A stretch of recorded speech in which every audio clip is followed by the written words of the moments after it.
नमस्कार दर्शकों, स्वागत है आपका MS टीवी पे।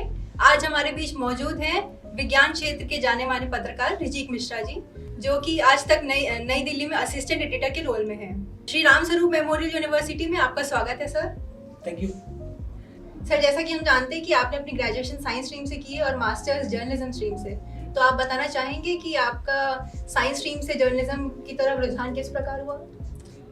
हाँ, ये थोड़ा सा अजीब है। मतलब मेडिकल में सिलेक्शन हुआ था, पापा ने मना कर दिया। गलती उनकी नहीं थी, पैसे नहीं थे, तो उन्होंने बोला कुछ और सुन लो। तो थोड़े दिन पढ़ने लिखने देखने वागने के बाद, उस टाइम दीपक चौरसिया और बरखा दत्त का समय होता था और उनको देख के इंस्पायर हुए। फिर मुझे लगा जर्नलिज्म करनी चाहिए और 3-4 यूनिवर्सिटीज़ में फॉर्म भरे, और जिसमें से लखनऊ यूनिवर्सिटी, बुंदेलखंड यूनिवर्सिटी और माखनलाल में मेरा सिलेक्शन हुआ था। और 3-4 जगह कैंसिल हो गया, जैसे IIMC, जामिया, इन सब में नहीं हुआ। मेरा नेक्स्ट सवाल ये है कि साइंस रिपोर्टिंग में सबसे बड़ी चुनौती आपके लिए क्या रही है, या फिर इन जनरल साइंस स्ट्रीम में लोगों के लिए क्या बड़ी चुनौती हुई है? साइंस जर्नलिज्म में इशू ये आता है कि टॉपिक को समझ करके उसको आसान भाषा में लिखना, ताकि आम आदमी समझ ले। अगर हम जैसे साइंटिस्ट जो है, मान लीजिए इसरो की बात करते हैं, तो इसरो ये बोलता है कि रॉकेट की वेलोसिटी, लेकिन आम आदमी समझता है रॉकेट की स्पीड। तो वेलोसिटी और स्पीड का अंतर जो है वो हमें बताना पड़ेगा। मतलब अंतर नहीं बताना, हमें ये बताना है कि वो कितने किलोमीटर पर सेकंड की स्पीड से जा रहा है, या उसको किलोमीटर पर सेकंड के बजाय उसको आवर में कन्वर्ट कर दे। तो ये आसान भाषा होती है। और रॉकेट क्या पूरा का पूरा जाता है, थोड़ा सा जाता है, कितना जाता है, कितना हिस्सा गिर जाता है, कितना कुछ दिन बाद गिरता है, सैटेलाइट कहाँ छोड़ता है, तो ये सारी बातें।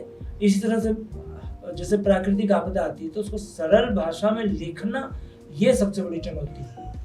जी, अगले सवाल मेरा ये है कि हाल ही में ऐसी कौन सी अंतरिक्ष की खोज है जिसने आपको अत्यधिक प्रभावित किया है? मुझे ये प्राइवेट एक एस्ट्रोनॉट की उसमें वो थी, मतलब स्पेस पे स्पेस एक्स की ड्रैगन एक्स कैप्सूल गया था, उसमें से कुछ लोग बाहर निकल के मैनूवर कर रहे थे स्पेस में। वो एक बड़ा डेवलपमेंट है।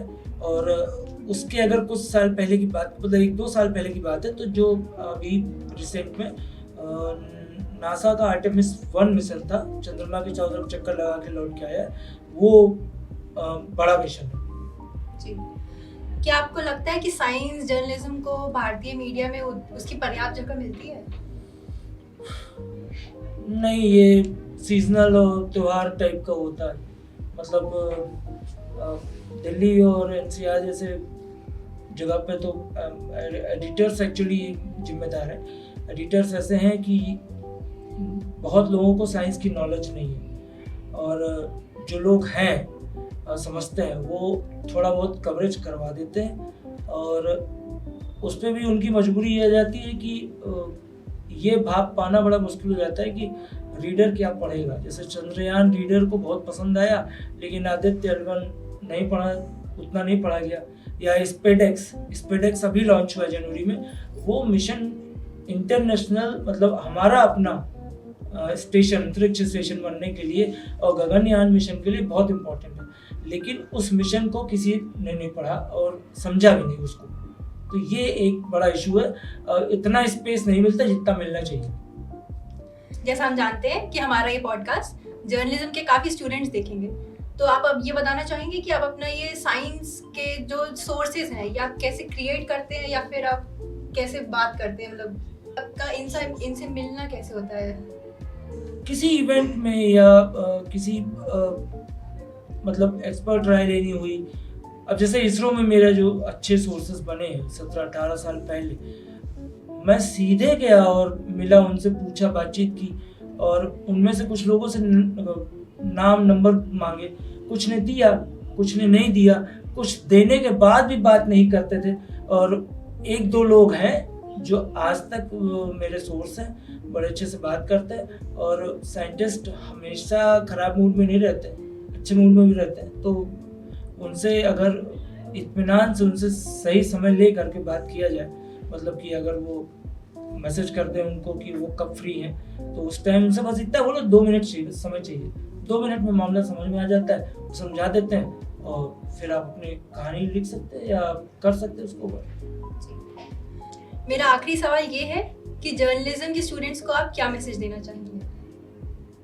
दुनिया जो है गर्म हो रही है, क्लाइमेट चेंज हो रहा है, वेदर बदल रहा है, एक्सट्रीम क्लाइमेटिक कंडीशंस आ रही हैं और इन फ्यूचर बाकी जर्नलिज्म की जो बीट्स हैं उनसे बड़ी बीट साइंस की होगी, एनवायरनमेंट की होगी, और वो कवर करने के लिए खुद को तैयार करना होगा और उन सब्जेक्ट को समझना होगा।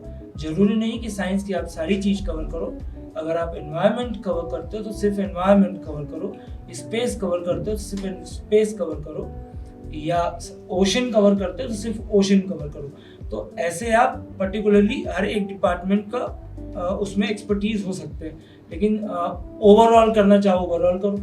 तो ये एक ऑप्शन बन रहा है, फ्यूचर में बहुत ज़्यादा ऑप्शन है क्योंकि चीज़ें बहुत ज़्यादा बिगड़ रही हैं और ये सारा कुछ कंट्रोल करेगा साइंस, बाकी सारी चीज़ें उसके बाद आती हैं। तो जब तक हम साइंटिस्ट कुछ बना के देंगे नहीं, हम कुछ उसमें छापेंगे नहीं, उस चीज़ को जिस चीज़ को छाप रहा है उसके बारे में सरकार को पता नहीं चलेगा, वो उसको लागू नहीं करेंगे। तो ऐसे प्रॉब्लम का सॉल्यूशन निकालना पड़ेगा, खुद आगे बढ़ना पड़ेगा।